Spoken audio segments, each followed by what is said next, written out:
What's up? What's good? What's poppin'? What's cracking? What's percolating? What's really good in the hood? It's your man Theo Butler, and I was gonna do this video. I was gonna come back. First thing I was gonna do is issue an apology, and then I said, you know what? Screw that. I'm not issuing an apology, and here's why I'm not going to issue an apology for how I feel.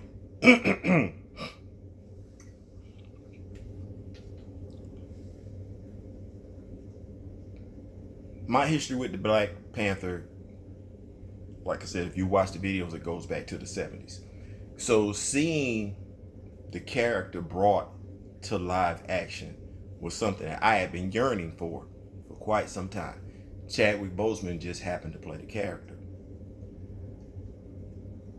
That said, after the movie was released, it was way too many of us that came away with Chadwick's performance or Letitia Wright's performance and nothing else.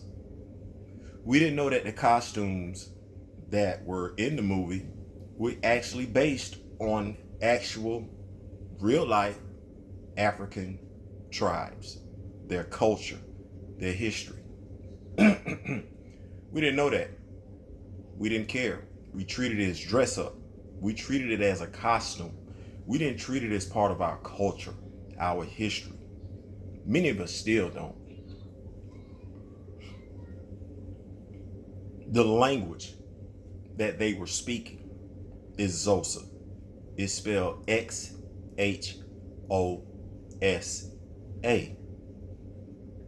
It's on Google Translate.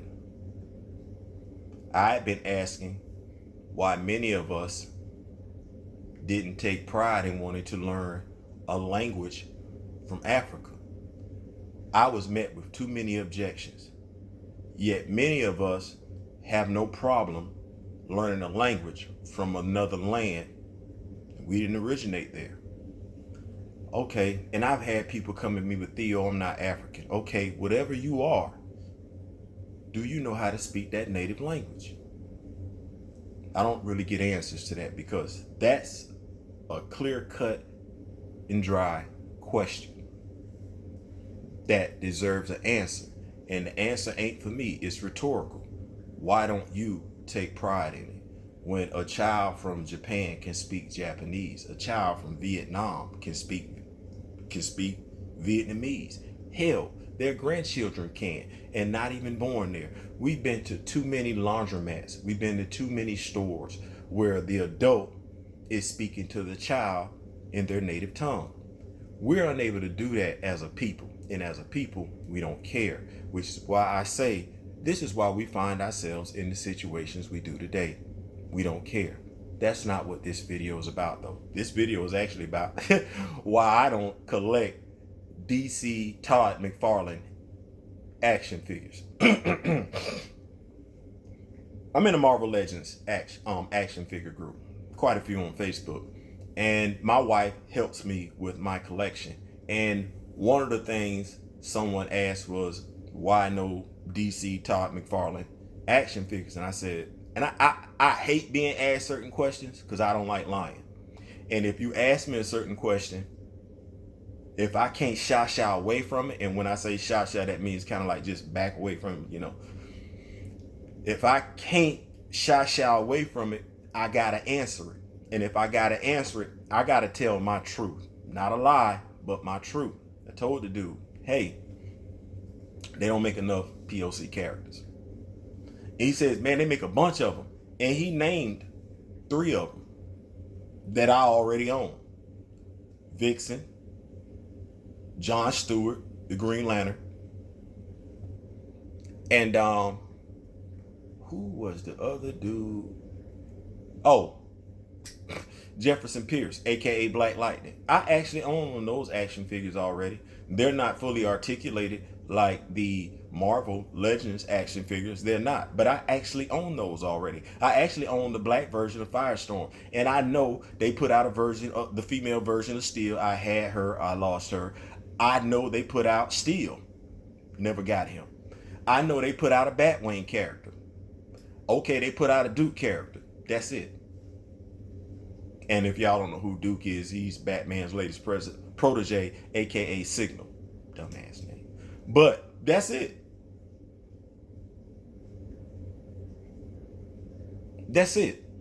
But I don't know, good God, Todd McFarland, DC, how many variations of Batman, Robin, Superman, Wonder Woman, Flash, Aquaman, Green Lantern you gonna give me? Now, that's not to say that DC doesn't have their own proud collection of African American black superheroes. They do. They have a rich, they just don't make them as action figures. I'm not pressed that they do or they don't. I don't feel one way or the other. I don't care. But I know where I'm going to spend my money. Shout out to Marvel. I'm only one Nicholas Fury action figure away. Shout out to my brother Aaron Big Word Brinkley for we in this thing together. Wow. We in this thing together.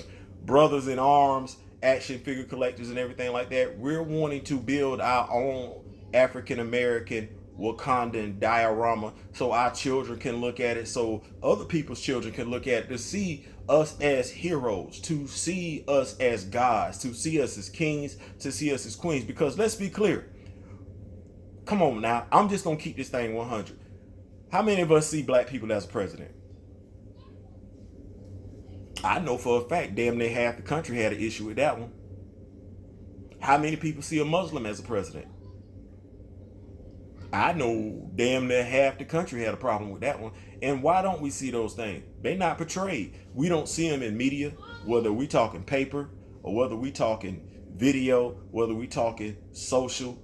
We don't see African Americans portrayed as heroes. And then watch this. Even though there are those of us that are putting out media content where you have black superheroes and everything like that, us as people, we program not to read them.